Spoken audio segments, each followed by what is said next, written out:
नमस्कार, आज की बात में आपका स्वागत है। आज प्रधानमंत्री नरेंद्र मोदी ने सरहद पर जाकर पाकिस्तान को ललकारा। मोदी ने पाकिस्तान को चेतावनी दी, अगर अब भी नहीं सुधरे तो अंजाम बहुत बुरा होगा। पाई पाई को मोहताज हो जाओगे, बूंद बूंद पानी को तरसोगे। अगर अब भी आतंकवाद से तौबा न की तो कोई बचाने वाला नहीं होगा। भारत फिर से घर में घुसकर मारेगा और बहुत मारेगा। मोदी ने कहा कि पाकिस्तान को समझ लेना चाहिए, उनका दिमाग ठंडा रहता है लेकिन खून गर्म है, और अब तो मोदी की नसों में लहू नहीं, गर्म सिंदूर बह रहा है। मोदी की हुंकार सुनकर पाकिस्तान डर गया। वहां के विदेश मंत्री ने कहा कि मोदी के तेवर देखकर लगता है कि भारत कुछ बहुत बड़ा करना चाहता है।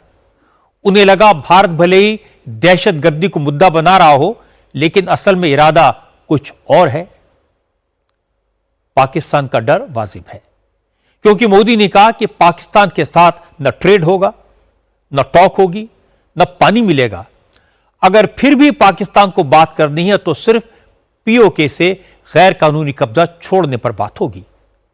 मोदी ने कहा यह भारत का संकल्प है और दुनिया की कोई ताकत इस संकल्प को डिगा नहीं सकती। आज विदेश मंत्री एस जयशंकर ने भी पाकिस्तान को धमकाया। जयशंकर ने कहा कि सीज फायर तो टेम्परेरी सॉल्यूशन है, भारत परमानेंट सॉल्यूशन का संकल्प कर चुका है, और यह बात पाकिस्तान को अच्छी तरह समझ लेनी चाहिए। जयशंकर ने कहा कि आप पाकिस्तान का यह झूठ दुनिया में कोई नहीं सुनेगा कि आतंकवाद से उसका कोई रिश्ता नहीं है। भारत के कड़े रुख के बाद अब पाकिस्तान के नेता बार बार भारत से बात करने की गुहार लगा रहे हैं।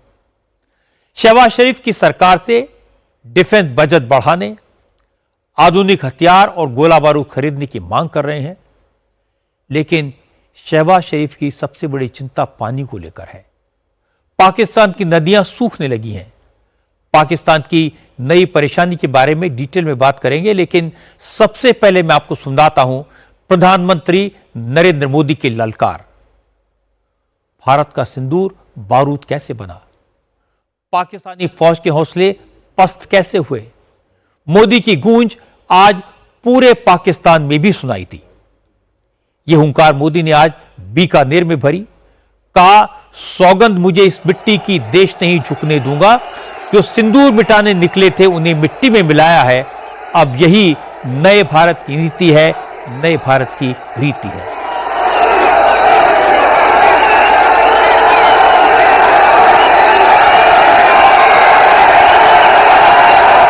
जो सिंदूर मिटाने निकले थे उन्हें मिट्टी में मिलाया है।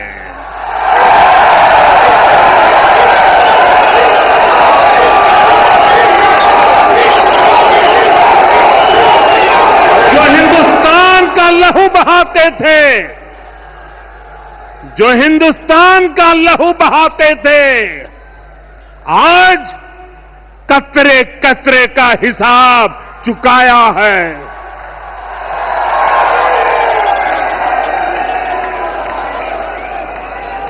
जो सोचते थे भारत चुप रहेगा,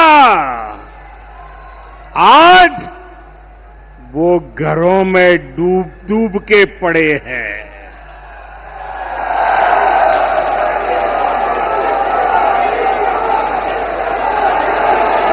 जो अपने हथियारों पर घमंड करते थे, जो अपने हथियारों पर घमंड करते थे, आज वो मलबे के ढेर में दबे हुए हैं।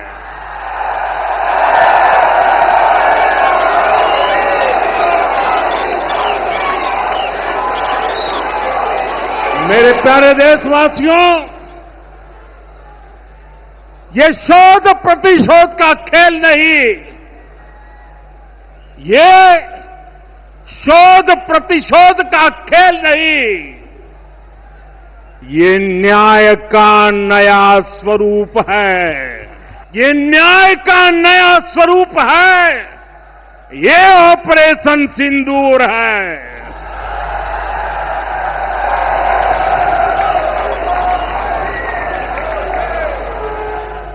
पहले घर में घुसकर किया था वार, पहले घर में घुसकर किया था वार, अब सीधा सीने पर किया प्रहार है। आतंक का फन कुचलने की यही नीति है, यही रीति है, यही भारत है, नया भारत है।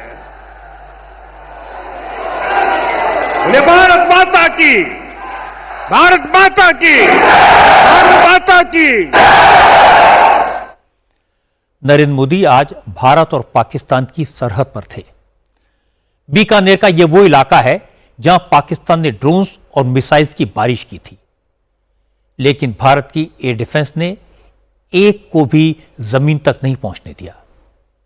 असल में आज प्रधानमंत्री नरेंद्र मोदी को बीकानेर के बजाय नेदरलैंड्स में होना था, लेकिन पाकिस्तान ने पहलगाम में जो हरकत की, ऑपरेशन सिंदूर शुरू हुआ, इसलिए मोदी ने अपना दौरा कैंसिल कर दिया।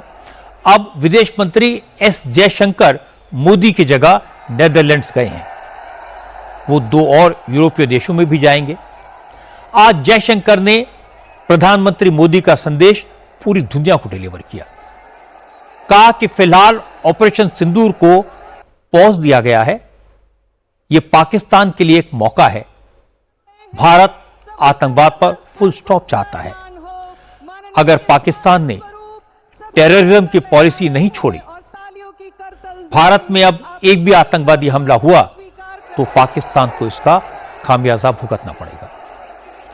प्रधानमंत्री मोदी ने भी आज बीकानेर की धरती से पूरी दुनिया को बताया, जिस तरह हमारी सेना के सामने पाकिस्तानी फौज को घुटने टेकने पड़े, उसके बाद उन्हें भी समझ आ गया होगा कि सिंदूर जब बारूद बनता है तो उसका नतीजा क्या होता है।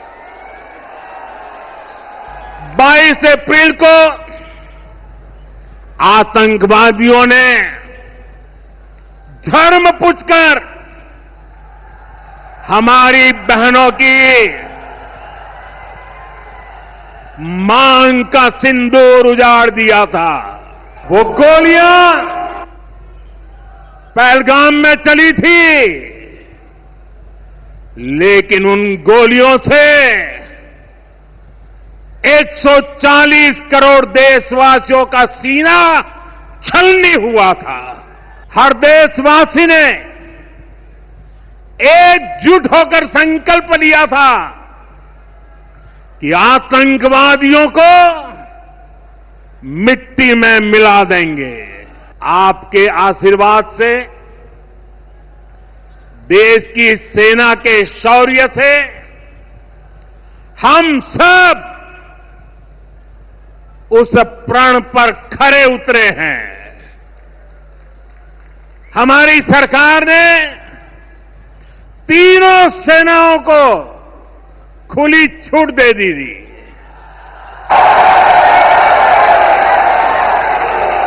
और तीनों सेनाओं ने मिलकर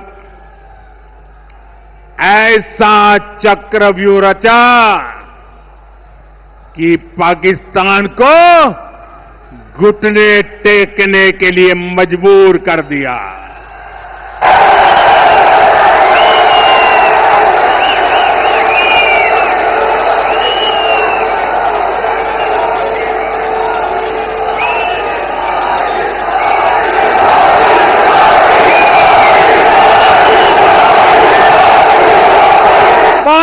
तारीख के हमले के जवाब में हमने 22 मिनट में आतंकियों के 9 सबसे बड़े ठिकाने तबाह कर दिए।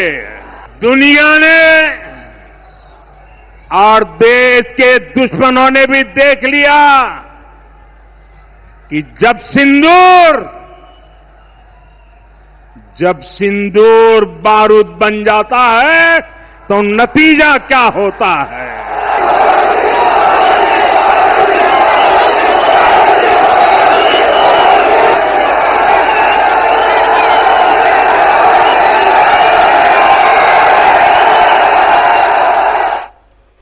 ये बात सही है कि सिंदूर ने बारूद बनकर पाकिस्तान के आतंकवादियों पर कहर बहाया। 100 आतंकवादी मारे गए, उनके अड्डे तबाह हो गए। लेकिन हमारे देश में कुछ नेता हैं जो विदेश मंत्री के एक बयान का आधा अधूरा पोर्शन उठाकर हवाला देकर कह रहे थे कि विदेश मंत्री ने पाकिस्तान को पहले से इन्फॉर्म कर दिया था। आज विदेश मंत्रालय ने एक बार फिर क्लियर किया कि पाकिस्तान में मौजूद आतंकी अड्डों को नेस्तनाबूद करने के बाद ही पाकिस्तान को ऑपरेशन सिंदूर की जानकारी दी गई थी। पाकिस्तान को बताया गया था कि हमने लश्कर और जैश के अड्डों पर टारगेटेड अटैक किया। पाकिस्तान की फौज या पाकिस्तानी सिविलियंस पर कोई हमला नहीं किया। हमला प्रिसाइज था, पॉइंटेड था, कंट्रोल था। और इसके बाद नेदरलैंड में विदेश मंत्री ने भी कहा कि पाकिस्तानी फौज के हमले के बाद जो जवाबी कार्रवाई हुई उससे पाकिस्तान घबरा गया था। पाकिस्तानी फौज ने ही सीज फायर का पैगाम भिजवाया था। क्योंकि इस ऑपरेशन में भारत के मेजर ऑब्जेक्टिव्स पूरे हो चुके थे, भारत को जो हासिल करना था उसमें से ज्यादातर हासिल हो चुका था, इसलिए भारत ने पाकिस्तान के प्रस्ताव को माना। लेकिन आज प्रधानमंत्री नरेंद्र मोदी ने इससे आगे की बात की। मोदी ने बीकानेर में खड़े होकर पाकिस्तान को संदेश दिया कि उनका दिमाग ठंडा है, लेकिन मोदी की नसों में खून की जगह गर्म सिंदूर बह रहा है। अब पाकिस्तान ने गड़बड़ की तो वहां की फौज और वहां की हुकूमत को भारी कीमत चुकानी पड़ेगी। पाकिस्तान भारत से कभी सीधी लड़ाई जीत ही नहीं सकता।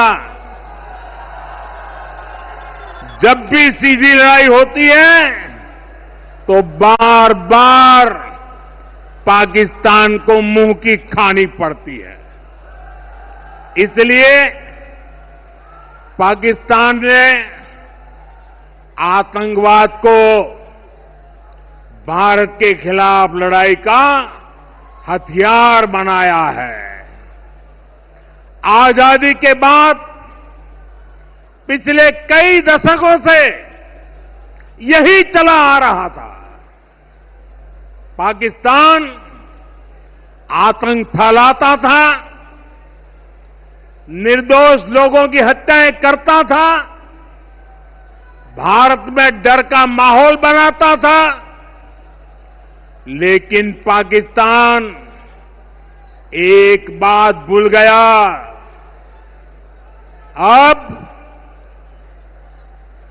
मां भारती का सेवक मोदी यहां सीना तान कर खड़ा है।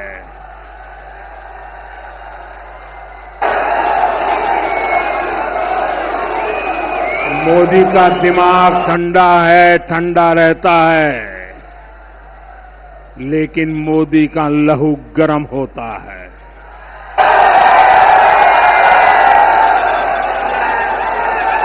और अब तो मोदी की नसों में लहू नहीं, गरम सिंदूर बह रहा है।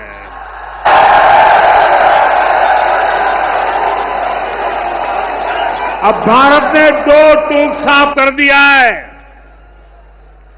हर आतंकी हमले की पाकिस्तान को भारी कीमत चुकानी पड़ेगी और ये कीमत पाकिस्तान की सेना चुकाएगी, पाकिस्तान की अर्थव्यवस्था चुकाएगी। मोदी की इस गर्जना ने, मोदी के इन तेवरों ने पाकिस्तान को परेशान किया है, डराया है। पाकिस्तान समझ गया कि ऑपरेशन सिंदूर तो सिर्फ ट्रेलर था, अब कुछ गड़बड़ हुई तो पूरी फिल्म चलेगी और ये फिल्म कैसी होगी, कहां से शुरू होगी, कहां खत्म होगी, इसका अंदाजा पाकिस्तान को नहीं है। इसलिए पाकिस्तान के नेता टेंशन में हैं। अब पाकिस्तान की नेशनल असेंबली में शहबाज शरीफ की सरकार से मुल्क का डिफेंस बजट बढ़ाने की मांग होने लगी है। पाकिस्तान के एमपीज कह रहे हैं कि सीज फायर तो ठीक है, लेकिन भारत के हमले में जिस तरह पाकिस्तान का एयर डिफेंस सिस्टम नकारा साबित हुआ, उससे सबक लेना चाहिए, क्योंकि अगर भारत ने फिर हमला किया तो पाकिस्तान का वजूद खतरे में पड़ जाएगा। इसलिए डिप्लोमेसी के भरोसे नहीं रहना चाहिए, डिफेंस बजट बढ़ाकर नए नए हथियार खरीदने चाहिए। सीज फायर का हम अभी तक भरपूर दिफा कर रहे हैं, लेकिन ये हमारी कमजोरी नहीं, हमारी स्ट्रेंथ है। मैं चेयरमैन साहब खत्म करते हुए आपसे रिक्वेस्ट करूंगा कि आपकी बदौलत, हुकूमत की बदौलत, ऑपोजिशन की बदौलत, पाकिस्तान की बदौलत हमारा इंफोसिस अब सिर्फ एक चीज के ऊपर आ चाहिए कि हम अपना डिफेंस बजट बढ़ाएं, उसको स्ट्रेंथन करें और इस वॉर को मंतकी अंजाम तक पहुंचाएं और उसके बाद डेवलपमेंट की बात करें। और जो हमारा डिप्लोमेटिक फ्रंट है उसके अंदर हम अपने सारे शवाहिद, सारे सबूत सामने रखें, काउंटर इन्वेस्टिगेशन की बात करें, न्यूट्रल इन्वेस्टिगेशन की बात करें। बिलावल साहब जा रहे हैं, गवर्नमेंट के लोग जा रहे हैं, ऑपोजिशन को भी इसमें शामिल कर लें। ऑपोजिशन को नहीं शामिल कर सकते, कॉन्फिडेंस मिले, आगे बढ़े। अगर हमने इस डिफेंस के अंदर जरा भी कोताही की और अपने पॉलिटिकल डिफरेंस की वजह से हम में यूनिटी नहीं हुई, तो जो जंग आपने जीती है उसका फोर्सफुल इंपैक्ट आप आगे नहीं दे सकेंगे। वैसे शहबाज शरीफ पाकिस्तान का डिफेंस बजट बढ़ाएं या ना बढ़ाएं, इससे कोई फर्क नहीं पड़ेगा, क्योंकि पाकिस्तान का सारा बजट तो वैसे ही आर्मी के कंट्रोल में रहता है। कहने को पाकिस्तान का डिफेंस बजट करीब $7.5 अरब का है और भारत का डिफेंस बजट करीब $82 अरब का है। शहबाज शरीफ कितना भी बढ़ा लें, भारत की बराबरी तो कर नहीं पाएंगे, और बढ़ाएंगे तो सिर्फ कागजों पर रहेगा, क्योंकि पाकिस्तान वैसे ही कंगाल हो चुका है। दूसरी बात, अगर इधर उधर से भीख मांगकर पैसा ले भी लाए तो हमारे जवानों जैसी बहादुरी और जाबाजी कहां से लाएंगे। ऑपरेशन सिंदूर के दौरान पाकिस्तानी फौज की काबिलियत पूरी दुनिया ने देख ली। उसके फाइटर जेट्स एयरबेस पर खड़े के खड़े रह गए, एयर डिफेंस सिस्टम धरा का धरा रह गया। हमारी एयरफोर्स ने पाकिस्तान की 11 एयरबेस तबाह कर दिए। आज यही बात प्रधानमंत्री नरेंद्र मोदी ने याद दिलाई।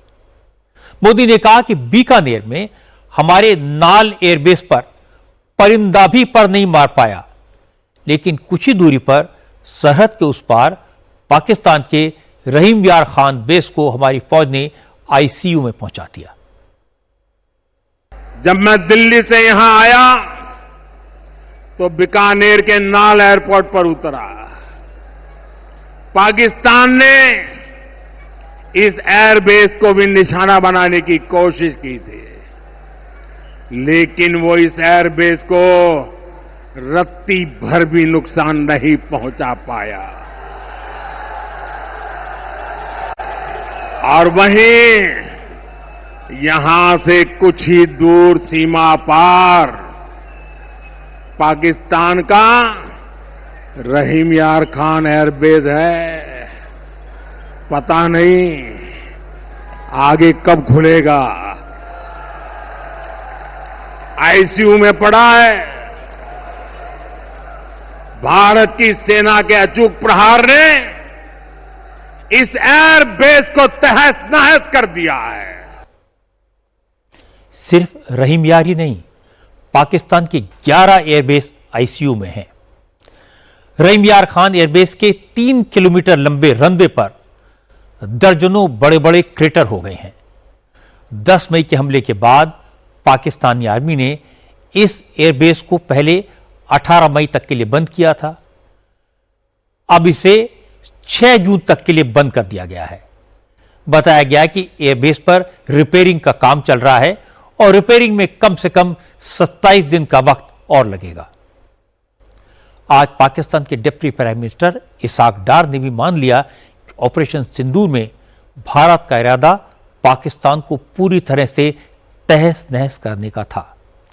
इसाक डार ने कहा वो तो ऊपर वाले ने बचा लिया, वरना पाकिस्तान तो भारत का मुकाबला क्या ही कर पाता। हालात बिगड़ सकते थे, क्योंकि पिछले 2-3 साल में भारत ने बहुत तरक्की कर ली है, पाकिस्तान को इररिलेवेंट बना दिया है। आवाम को जितना शुक्र अल्लाह ताला का हम कर सकते हैं करना चाहिए कि ये सिर्फ एक पहलगाम नहीं था, ये एक हवाओं में लड़ाई नहीं थी, सिर्फ ग्राउंड पे लड़ाई नहीं थी। इसका कोई बड़ा ऑब्जेक्टिव था हमारे हमसाय मुल्क का, वो कहता था, पिछले 2-3 साल की स्टेटमेंट देखें, हमारी आर्म फोर्सेस सुप्रीम है, हमारी एयरफोर्स सुप्रीमेसी यानी हासिल कर चुकी है। वो उसका जो उन्होंने जितनी इन्वेस्टमेंट की है और जो कुछ उन्होंने एक्वायर किया है राफेल समेत, और फिर कहते थे कि जी ये Pakistan is become irrelevant. Political statements काफी जो देखी हैं वो मैं समझता हूं अफसोसनाक हैं, और हम दोनों न्यूक्लियर आर्म स्टेट्स हैं, उनको भी पता है, हमारा भी पता है। और अगर आप इसको बढ़ाते जाएंगे तो फिर then what where would be things ending, वो मैं समझता हूं कि उनको सोचना चाहिए। मेरा ख्याल है वो पॉलिटिकल जो है ना उनकी कंपल्शन उनके सामने आ रही है। लेकिन मजे की बात यह कि शहबाज शरीफ और जनरल आसिम मुनीर दावा कर रहे हैं कि पाकिस्तानी फौज को कोई नुकसान नहीं हुआ, और पाकिस्तान के नेता उनके दावों पर हंस रहे हैं। आज सेनेट में खड़े होकर अवामी नेशनल पार्टी के सेनेटर उमर फारूक ने कहा, सरकार को इधर उधर के दावे करने के बजाय ये बताना चाहिए कि आर्मी हेडक्वार्टर के बगल में चकलाला एयरबेस तक भारत की मिसाइल्स कैसे पहुंच गई, एयर स्ट्रिप पर बड़े बड़े गड्ढे कैसे हो गए, हमारी फौज क्या कर रही थी। मुझे सब ये समझ नहीं आ रहा है कि वाकया खुजदार में हुआ है और हम हिंदुस्तान को यहाँ पे डिस्कस कर रहे हैं। मुझे अपने इदारों को हम क्यों डिस्कस ना करें कि हमारे इदारे क्या कर रहे हैं। जिस तरह अभी ये रिसेंट वाकयात गुजरे पाकिस्तान और हिंदुस्तान की लड़ाई का, जिसका हमने मजम्मत भी किया है, लेकिन किसी ने ये नहीं पूछा कि GHQ से 5 किलोमीटर चकलाला एयरबेस तक ये ड्रोन कैसे पहुंचा, ये धमाका कैसे हुआ, और अगर हमारे हदूद में ये यहां तक आ सकता है तो इसके लिए सर मुझे तो अफसोस है कि कम से कम इतनी बड़ी लड़ाई लड़ने के लिए ज्वाइंट सेशन होना चाहिए। ज्वाइंट सेशन की इजाजत से फिर हमारे मुल्क को लड़ना चाहिए। जब यहां तक आपके हालात आ सकते हैं कि चकलाला एयरबेस पे बम गिर सकते हैं, तो हमें तो कम से कम इन चीजों का देखना। सर ये एक बड़ी सीरियस चीजें हैं, लेकिन हमारे लोग यहां आके सर उस चीज पे बात करते नहीं है, क्योंकि फिर कुछ लोग नाराज होते हैं। हमें कुछ लोगों की नाराजगी नहीं चाहिए सर, खुदा करे जिस तरह नाराज होते हैं नाराज हो जाए। हमें अपना मुल्क प्यारा है, हमें अपना जमहूरी निजाम प्यारा है। मतलब हमारा फौज अभी तक 9 मई से नहीं निकला, न वो इमरान खान से निकल रहे। बस छोड़ दो भाई, उसको आपने जेल में डाल दिया, उसको सजा दे दी है, अब छोड़ दो अदालत को। आप क्यों पीछे पड़े हो। पाकिस्तान के नेताओं और फौजी अफसरों की खासियत है, जब परेशान होते हैं, घबराए हुए होते हैं, तो एटम बम की बात करते हैं, बार बार कहते हैं कि पाकिस्तान न्यूक्लियर पावर है। आज इसाक डार ने भी यही किया, लेकिन प्रधानमंत्री मोदी ने बता दिया है, आज बीकानेर में एक बार फिर बता दिया कि अब एटम बम की धमकी से काम नहीं चलेगा। इस तरह की गीदड़ भपकियों का भारत पर कोई असर नहीं होगा। मोदी ने कहा अब स्टेट एक्टर और नॉन स्टेट एक्टर का खेल भी नहीं चलेगा, क्योंकि भारत ने तय कर लिया है कि आतंकवादियों और आतंकवाद को सपोर्ट करने वाली सरकार को अलग अलग ट्रीट नहीं किया जाएगा। ऑपरेशन सिंदूर ने आतंकवाद से निपटने के 3 सूत्र तय कर दिए हैं। पहला, भारत पर आतंकी हमला हुआ तो करारा जवाब मिलेगा। समय हमारी सेनाएं तय करेगी, तरीका भी हमारी सेनाएं तय करेगी, और शर्तें भी हमारी होगी। दूसरा, एटम बम की गीदड़ भपकियों से भारत डरने वाला नहीं है। और तीसरा, हम आतंक के आकाओं और आतंकी सरपरस्त सरकार को अलग अलग नहीं देखेंगे, उन्हें अलग अलग नहीं देखेंगे, उन्हें एक ही मानेंगे। पाकिस्तान का ये स्टेट और नॉन स्टेट एक्टर वाला खेल अब नहीं चलेगा। आपने देखा होगा पूरी दुनिया में पाकिस्तान की पोल खोलने के लिए हमारे देश के 7 अलग अलग प्रतिनिधिमंडल पूरे विश्व भर में पहुंच रहे हैं और इसमें देश के सभी राजनीतिक दलों के लोग हैं, विदेश नीति के जानकार हैं, गणमान्य नागरिक हैं। अब पाकिस्तान का असली चेहरा पूरी दुनिया को दिखाया जाएगा। मोदी जो कहते हैं वो करके दिखाते हैं और पाकिस्तान अब इसको अच्छी तरह समझ गया है। आज मोदी ने बड़ा क्लियर मैसेज दिया, ऑपरेशन सिंदूर का पॉज पाकिस्तान के लिए मौका है, वो आतंकवाद को लेकर अपनी नीति में सुधार करे। लेकिन सब जानते हैं कि पाकिस्तान दहशतगर्दी की फैक्ट्री है, वो अपनी दुकान बंद नहीं करेगा। इसलिए मोदी ने तीनों सेनाओं को खुली छूट दे दी है। अगर पाकिस्तान ने फिर कोई हरकत की तो उस पर बारूद बरसेगा। अब पाकिस्तान न तो नॉन स्टेट एक्टर के पीछे छुप पाएगा और न ही आतंकवादियों के आकाओं को न्यूक्लियर बम का कवर दे पाएगा। अब भारतीय सेना आतंकवाद को ऐलाने जंग की तरह ट्रीट करेगी, न्यूक्लियर थ्रेट की परवाह नहीं करेगी। 9 और 10 मई को जिस तरह से पाकिस्तान के एयरबेस तबाह हुए, जिस तरह पाकिस्तान के न्यूक्लियर ठिकाने खतरे में आए थे, उसका एहसास पाकिस्तान को अच्छी तरह से हो चुका है। पाकिस्तान के सांसद अपनी पार्लियामेंट में खड़े होकर पूछ रहे हैं, आर्मी हेडक्वार्टर से 5 किलोमीटर दूर चकलाला एयरबेस पर भारत की मिसाइल्स कैसे पहुंची। पाकिस्तान की हुकूमत अपने एयरबेस की रिपेयरिंग के टेंडर निकाल रही है और हमारे यहां राहुल गांधी प्रधानमंत्री से पूछ रहे हैं, बताओ पाकिस्तान को कितना नुकसान हुआ। पाकिस्तान के एमपीज कह रहे हैं कि हमारी एयरफोर्स भारत के फाइटर जेट से दूर भारत की चिड़िया तक नहीं मार पाई। लेकिन राहुल गांधी मोदी से पूछ रहे हैं कि बताओ हमारे कितने फाइटर जेट गिरे। राहुल गांधी और कांग्रेस के दूसरे नेता सिर्फ सरकार पर या नरेंद्र मोदी पर हमला नहीं कर रहे। कांग्रेस के नेता विपक्ष के उन सांसदों को भी निशाना बना रहे हैं जो ऑल पार्टी डेलीगेशन का हिस्सा हैं। 33 देशों में जाकर आतंकवाद के इशू पर पाकिस्तान का असली चेहरा जो दुनिया को दिखाने के काम में लगे हैं। आतंकवाद के खिलाफ भारत के संकल्प को दोहराने के काम में लगे हैं। मोदी का सबसे तीखा विरोध करने वाले असदुद्दीन ओवैसी भी ऐसे ही एक डेलीगेशन के मेंबर हैं जो कतर, सऊदी अरब, कुवैत, बहरीन और अल्जीरिया जैसे इस्लामिक मुल्कों में जाकर भारत का झंडा बुलंद करेगा, भारत की बात लोगों को बताएगा। लेकिन कांग्रेस के नेताओं ने ओवैसी को चिट्ठी लिखकर कहा कि वो सरकार के चक्कर में ना फंसे, वरना इस्लामिक मुल्कों के तीखे सवालों का सामना करना पड़ेगा। इस पर ओवैसी ने जो जवाब दिया वो सुनने लायक है। ओवैसी ने कहा, अगर कांग्रेस के नेताओं को जवाब देने में डर लगता है तो वो घर बैठ जाएं, लेकिन कोई माई का लाल पैदा नहीं हुआ जिसके सवालों का सामना ओवैसी न कर सके।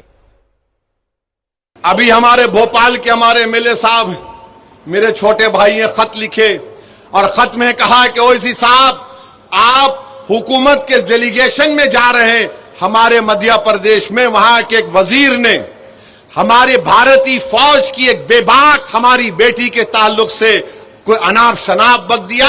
आप जरा पूछ लीजिए गवर्नमेंट से, क्योंकि अगर आप इन ममालिक में जाएंगे तो आपसे सवाल होगा।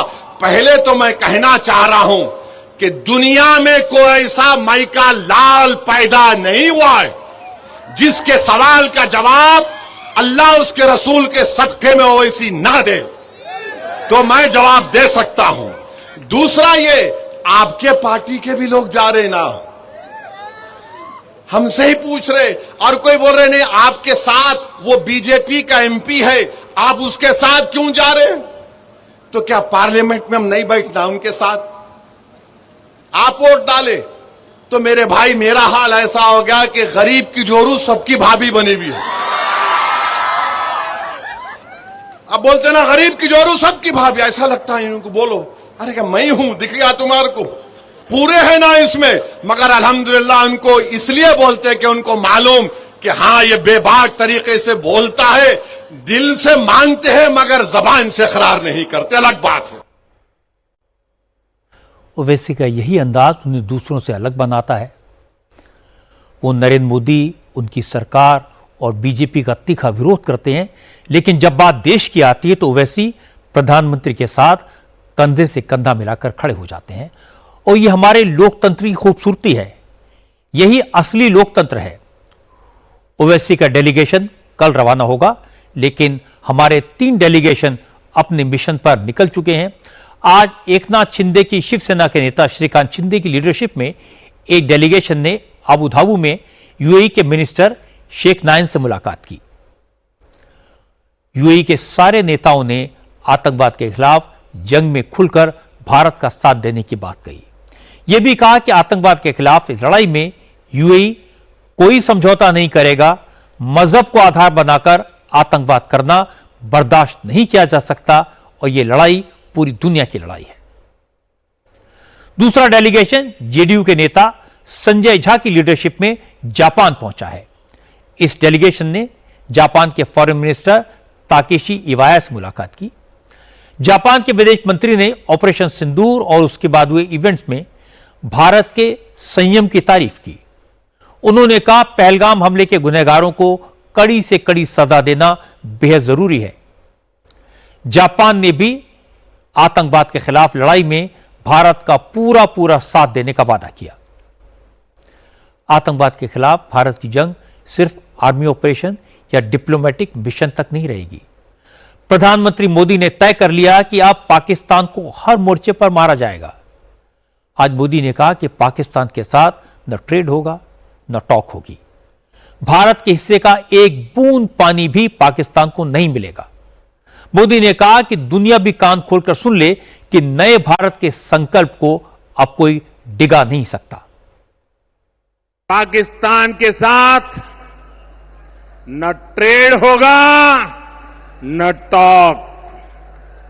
अगर बात होगी तो सिर्फ पाकिस्तान के कब्जे वाले कश्मीर की, पीओके की।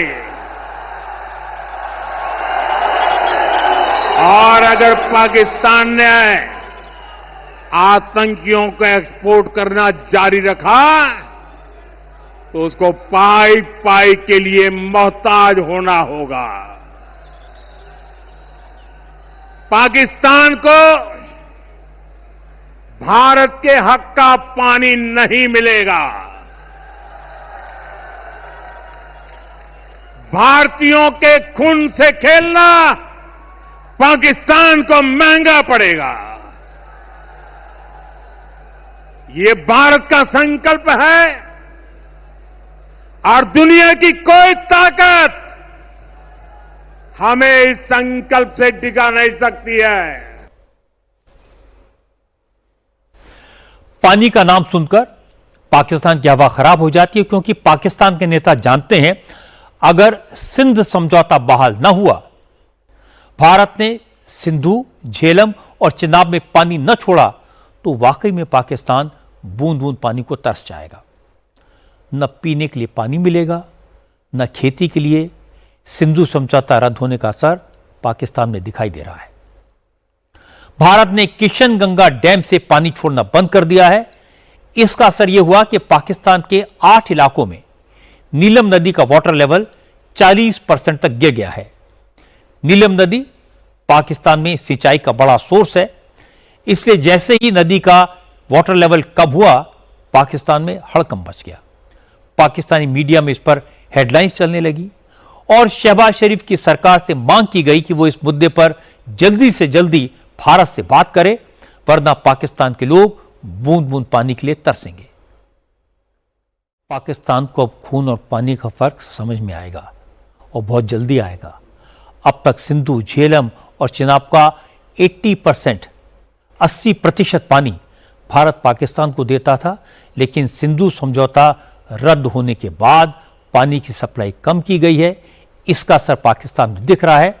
अब शहबाज शरीफ फिर से अमेरिका भागेंगे, फिर से गुहार लगाएंगे कि मोदी की वाटर स्ट्राइक से बचाओ। लेकिन मोदी सरकार ने क्लियर कर दिया कि मसला भारत और पाकिस्तान के बीच का है। पाकिस्तान सुधर जाए, आतंकवाद छोड़ दे, हालात सुधर जाएंगे। आज विदेश मंत्री एस जयशंकर ने एक बार फिर क्लियर किया कि भारत और पाकिस्तान के बीच किसी तीसरे की गुंजाइश नहीं है। नीदरलैंड में जयशंकर से पूछा गया, भारत और पाकिस्तान के बीच टेंशन को कम करने में, जंग रुकवाने में क्या अमेरिका का रोल था? क्या अमेरिका की मीडिएशन से सीज फायर हुआ? इस पर एस जयशंकर ने कहा कि भारत ने जब पाकिस्तान पर जवाबी कार्रवाई की तो कई मुल्कों ने भारत से कांटेक्ट किया। यह रूटीन है, हमेशा होता है। लेकिन सीज फायर पाकिस्तान की पहल पर, भारत की सहमति से, दोनों देशों के डीजीएमओ की बातचीत के बाद हुआ। इसमें किसी तीसरे देश का कोई रोल नहीं है और आगे भी किसी तीसरे का कोई रोल नहीं होगा। So on the 10th of May, it was the Pakistani army which sent a message that they were ready to stop firing, and we responded accordingly. And where was the U.S. in this process?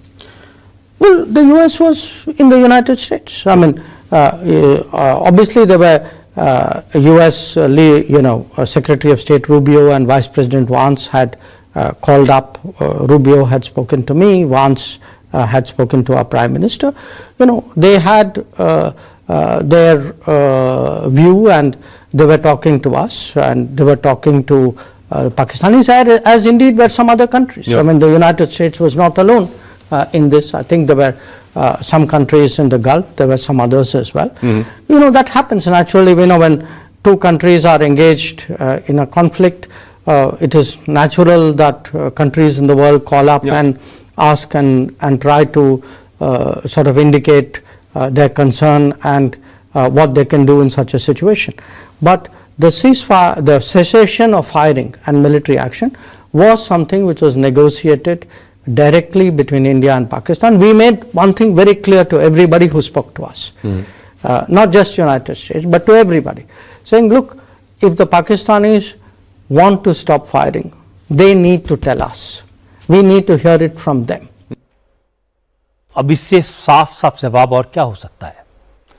और ये जवाब बार बार दिया जा चुका है। लेकिन president Trump भी कहां मानने वाले हैं? आज उन्होंने 7वीं बार दावा किया कि भारत और पाकिस्तान के बीच जंग उन्होंने रुकवाई, सीज फायर उन्होंने करवाया, लाखों लोगों को मरने से उन्होंने बचाया। असल में आज व्हाइट हाउस में प्रेसिडेंट ट्रंप साउथ अफ्रीका के प्रेसिडेंट से मुलाकात कर रहे थे। उसी दौरान बातचीत अमेरिका और साउथ अफ्रीका के रिलेशंस की हो रही थी। लेकिन अचानक ट्रंप ने अपना गुणगान करना शुरू कर दिया। कहा उन्होंने ही यूक्रेन और रूस को बातचीत के लिए राजी किया, वही यूक्रेन रूस की वॉर रुकवाएंगे, और उन्होंने ही भारत और पाकिस्तान के नेताओं को फोन करके मिलिट्री एक्शन रोकने को कहा, क्योंकि सिचुएशन बहुत सीरियस होती जा रही थी। ट्रंप ने कहा उन्होंने ट्रेड का हवाला देकर भारत और पाकिस्तान को सीज फायर के लिए राजी किया और बहुत जल्दी वो दोनों देशों के साथ ट्रेड डील करेंगे। ट्रंप ने कहा मोदी उनके बहुत अच्छे दोस्त हैं, इसीलिए उन्होंने सीज फायर की बात मान ली। We're doing a big deal with India. We're doing a big deal with Pakistan. And I said, what are you guys doing? Somebody had to be the last one to shoot. But the shooting was getting worse and worse, bigger and bigger, deeper and deeper into the countries. And we spoke to them, and I think I hate to say we got it settled, and then 2 days later, something happens and they say it's Trump's fault.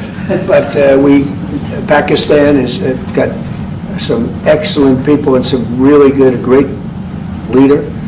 And India is my friend, Modi.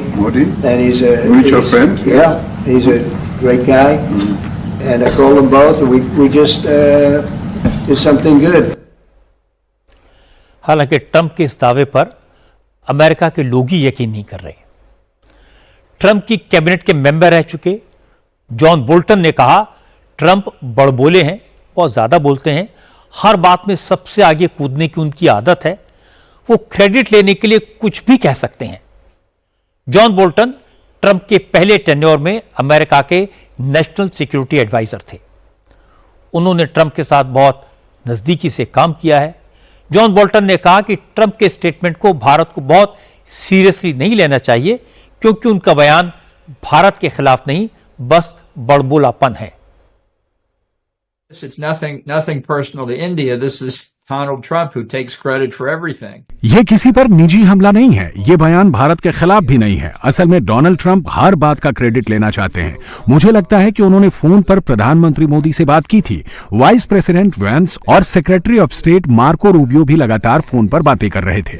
बहुत से दूसरे देश भी call कर रहे थे कि इस मामले में वो कुछ कर सकते हैं क्या। ट्रंप की तो ये आदत है कि वो कूदकर सबसे आगे आ जाते हैं और क्रेडिट लेने की कोशिश करते हैं। ये कुछ लोगों के लिए खींचने वाली बात हो सकती है, शायद खींचने वाली बात है भी, लेकिन ये भारत के खिलाफ कोई कदम नहीं है। ये तो ट्रंप का वही बर्ताव है जो वो हमेशा करते हैं। लेकिन ट्रंप वाहवाही लूटने के चक्कर में अक्सर तमाशा कर डालते हैं और इसका सबसे ताजा एग्जाम्पल आज व्हाइट हाउस के ओवल ऑफिस में दिखा। असल में साउथ अफ्रीका के प्रेसिडेंट सिरिल रामाफोसा ट्रंप से मिलने व्हाइट हाउस पहुंचे थे। वहां ट्रंप ने पहले से ही रामाफोसा को मुश्किल में डालने की तैयारी की हुई थी।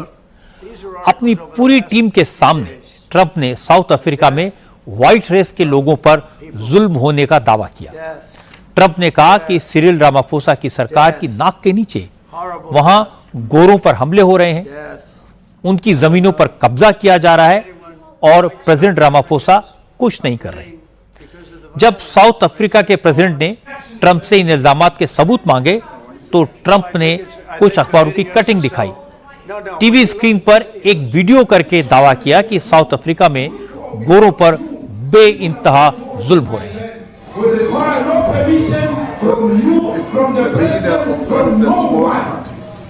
I don't know. Look, these are articles over the last few days. Death of people. Death. Horrible death. Death. I don't know. Well, I think the videos are so. No. When you look at the videos, I mean, how does it get worse? South Africa के president ने newspapers की clipping देखी, video देखा, लेकिन घबराए नहीं। Trump ने जो वीडियो दिखाए सबके बारे में कहा ये लॉ एंड ऑर्डर की प्रॉब्लम है, ये सरकार की पॉलिसी नहीं है। एक वीडियो के आधार पर पूरे मामले को जनरलाइज नहीं किया जा सकता। इसके बाद साउथ अफ्रीका के प्रेसिडेंट ने ट्रंप पर एक सरकास्टिक कमेंट किया। कतर से मिले गिफ्ट की तरफ इशारा करते हुए कहा कि भाई मेरे पास तो आपको गिफ्ट करने के लिए कोई प्लेन नहीं है और इसका मुझे बड़ा अफसोस है। Let me clarify that because what you saw, the speeches that were being made, one, that is not government policy.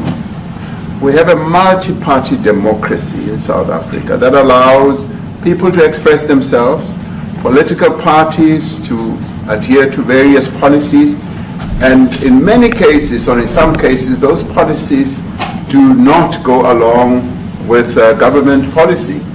Our government policy is completely against what he was saying, even in the parliament. And they're a small minority party, which is allowed to exist in terms of our constitution. I'm sorry, I don't have a plane to give you. असल में white house में Ramaphosa का अपमान कोई पहली घटना नहीं है। मेहमानों को घर बुलाकर, ऑफिस में बिठाकर, मीडिया के सामने खरी खोटी सुनाना ट्रंप का स्वभाव है। आपको याद होगा थोड़े दिन पहले ज़ेलेंस्की के साथ यही किया गया था। उनके तो सूट ना पहनकर आने का भी खुलकर मजाक उड़ाया गया था। आज प्रेसिडेंट रामाफोसा को भी अच्छी तरह से एम्बेरस किया गया, लेकिन आपने देखा कि साउथ अफ्रीका के प्रेसिडेंट ने भी छोड़ा नहीं, ताना मारा। ट्रंप से कहा मेरे पास गिफ्ट देने के लिए कोई प्लेन नहीं है। वो ट्रंप को कतर के अमीर की याद दिला रहे थे जिन्होंने 3,400 करोड़ रुपए का प्लेन ट्रंप को गिफ्ट किया है। और इंटरेस्टिंग बात है कि कतर से मिले गिफ्ट इस वाले प्लेन में इसको एयरफोर्स वन को में कन्वर्ट करने में करीब $1 बिलियन यानी 8,600 करोड़ का खर्चा आएगा। यानी कतर से जो प्लेन मिला है उसको जब एयरफोर्स वन में कन्वर्ट करेंगे तो 8,600 करोड़ रुपए खर्च करने होंगे। अमेरिका के प्रेसिडेंट के लिए इस प्लेन को पूरी तरह स्क्रैच से रिवैम्प किया जाएगा, पुर्जा निकाला जाएगा, हर पुर्जे को चेक किया जाएगा कि उसमें कोई सर्विलांस डिवाइस तो नहीं है, कोई खतरनाक चीज तो नहीं है। इसे एयरफोर्स 1 में फुल्ली सिक्योर्ड तरीके से कन्वर्ट करने में 4 साल लग जाएंगे। यह प्लेन 2029 में तैयार होगा, तब तक ट्रंप का टेन्योर पूरा हो चुका होगा। अब इस बात की गुंजाइश कम है कि ट्रंप अपने गिफ्ट का कभी इस्तेमाल कर पाएंगे, लेकिन लोग कहते हैं कि ट्रंप तो ट्रंप है, वो कोई ना कोई तरीका जरूर निकाल लेंगे। एक तरफ ट्रंप ने साउथ अफ्रीका के प्रेसिडेंट का, वहां के लॉ एंड ऑर्डर का मजाक उड़ाया, लेकिन आज ही वॉशिंगटन डीसी में इजराइल के 2 डिप्लोमेट की सरेआम हत्या कर दी गई। वॉशिंगटन डीसी में इजरायली एम्बेसी के 2 कर्मचारियों को उस वक्त गोली मारी गई जब वो एक यहूदी म्यूजियम में एग्जीबिशन देखने पहुंचे थे। फायरिंग करने वाले शख्स ने इजरायली डिप्लोमेट्स को गोली मारने के बाद फिलिस्तीन की आजादी के नारे लगाए। वॉशिंगटन डीसी के जिस इलाके में इजरायली एम्बेसी के कर्मचारियों का मर्डर हुआ, उससे कुछ ही कदम की दूरी पर FBI का ऑफिस है। प्रेसिडेंट ट्रंप ने इजरायली कर्मचारियों की हत्या को आतंकवादी घटना करार दिया है। यूरोप के तमाम देशों ने इस घटना पर दुख जताया है। इस वारदात के बाद इजराइल के प्राइम मिनिस्टर बेंजामिन नेतन्याहू ने दुनिया के तमाम देशों में इजराइल के दूतावासों की सुरक्षा बढ़ाने का ऐलान किया है। हालांकि हमला करने वालों को पकड़ लिया गया है, लेकिन इजराइल को इससे संतोष नहीं है। नेतन्याहू ने आज कहा कि हम खून का बदला खून से लेंगे। भारत में पाकिस्तान के जासूसों के नेटवर्क को ध्वस्त करने के लिए सभी राज्यों में एक्शन हो रहा है। अब तक कुल 14 जासूस पकड़े जा चुके हैं। जासूसी के इल्जाम में गिरफ्तार हरियाणा की यूट्यूबर ज्योति मल्होत्रा को फिर से कोर्ट में पेश किया गया और अदालत ने ज्योति का पुलिस रिमांड 4 दिन के लिए और बढ़ा दिया। पुलिस के पास इस बात के सबूत तो हैं कि ज्योति मल्होत्रा पाकिस्तानी हाई कमीशन के अधिकारी दानिश के संपर्क में थी, लेकिन पुलिस अब यह पता लगाने की कोशिश कर रही है कि दानिश के अलावा ज्योति पाकिस्तान के और किन किन लोगों के कांटेक्ट में थी। उसने इन लोगों को भारत की सुरक्षा से जुड़ी कौन कौन सी जानकारियां दी। पुलिस के पास इस बात के भी सबूत हैं कि ज्योति के अलावा 4 और लोग हैं जिन्हें दानिश ने पाकिस्तान के जासूसी नेटवर्क में शामिल किया। हालांकि दानिश की हरकतों का खुलासा होने के बाद सरकार ने उसे तुरंत देश छोड़ने का आदेश दे दिया, लेकिन दानिश और उसके नेटवर्क के बारे में जांच एजेंसियां पूरी डिटेल निकाल रही हैं। पता लगा कि दानिश का असली नाम एहसानुर रहमान है। पाकिस्तानी हाई कमीशन में तैनाती से पहले वो पाकिस्तान में ISI का एजेंट था और उसकी पोस्टिंग इस्लामाबाद में थी। दानिश को सिर्फ इसी मकसद से दिल्ली भेजा गया था कि वो यहां पर लोगों को फंसाए और उनसे भारत के खिलाफ जासूसी करवाए। ये एक पैटर्न है। ISI अपने लोगों को दिल्ली में पाकिस्तान हाई कमीशन में तैनात करती है और फिर जो लोग वीजा अप्लाई करने के लिए आते हैं उन्हें फंसाकर पाकिस्तान के लिए जासूसी करवाई जाती है। इसीलिए आज विदेश मंत्रालय ने बताया कि पाकिस्तान हाई कमीशन के अधिकारियों और कर्मचारियों पर सरकार की पैनी नजर है। एक और अधिकारी को 24 घंटे के भीतर भारत छोड़ने के लिए कहा गया है। अभी हाल में 2 पाकिस्तानी उच्च आयोग के 2 स्टाफ मेंबर्स को पर्सोना नॉन ग्राटा किया गया है, क्योंकि वो जिस प्रकार की हरकतें यहाँ कर रहे थे वो उनके जो ऑफिशियल स्टेटस है उसका कोई लेना देना नहीं है, वो उसके वायलेशन में है एक तरीके से। आज यूपी ATS ने भी 2 और लोगों को जासूसी के आरोप में गिरफ्तार किया। दिल्ली से मोहम्मद हारून नाम के शख्स को गिरफ्तार किया गया है, जबकि वाराणसी में मोहम्मद तुफैल की गिरफ्तारी हुई है। यूपी ATS के मुताबिक मोहम्मद हारून दिल्ली के सिलमपुर में रहता था और स्क्रैप का काम करता था। उसने पाकिस्तानी लड़की से शादी की है। इसी चक्कर में वो दिल्ली में पाकिस्तान हाई कमीशन के कर्मचारी मुजम्मल हुसैन के संपर्क में आया और उसने मुजम्मल को कई अहम जानकारियां मुहैया करवाई। ये जानकारियां सुरक्षा से जुड़ी थी। इसी तरह वाराणसी पकड़ा गया मोहम्मद तुफैल एक ऐसे व्हाट्सएप ग्रुप से जुड़ा था जिसमें 600 से ज्यादा पाकिस्तानी लोग थे। तुफैल उस ग्रुप में गजवाए हिंद के वीडियो भेजता था। पता यह भी लगा कि तुफैल फेसबुक के जरिए एक पाकिस्तानी महिला से कनेक्टेड था जिसका पति पाकिस्तानी फौज में है। इसके अलावा उसने पाकिस्तानी नंबरों पर वाराणसी के रेलवे स्टेशन, ज्ञानवापी, नमो घाट और दिल्ली के लाल किला, निजामुद्दीन और राजघाट जैसी जगहों की तस्वीरें भेजी थी। पिछले कुछ दिनों में पाकिस्तान के लिए जासूसी करने वाले जितने लोगों की डिटेल्स सामने आई है, उससे एक बात तो क्लियर है कि दिल्ली में पाकिस्तान का हाई कमीशन जासूसी का अड्डा है।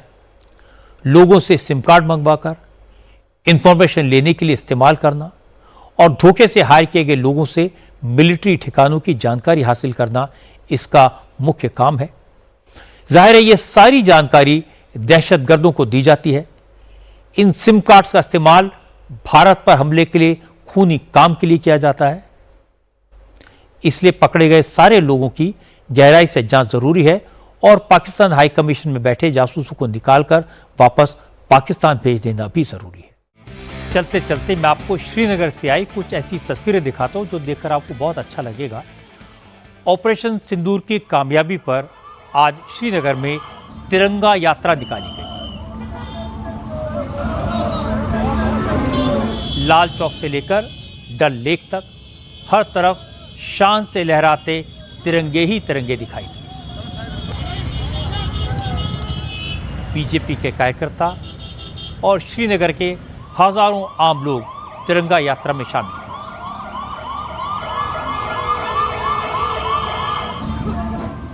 100 से ज्यादा शिकारे भी तिरंगा यात्रा का हिस्सा बने। कश्मीर से इन तस्वीरों ने पाकिस्तान को क्लियर मैसेज दिया कि आतंकवाद के खिलाफ पूरा जम्मू कश्मीर एकजुट है। जम्मू कश्मीर अब आतंकवादियों की घुसपैठ बर्दाश्त नहीं करेगा और अगर पाकिस्तान ने आतंकवादी भेजे तो उनका भी अंजाम वही होगा जो ऑपरेशन सिंदूर के जरिए पाकिस्तान में बैठे आतंकियों का किया गया।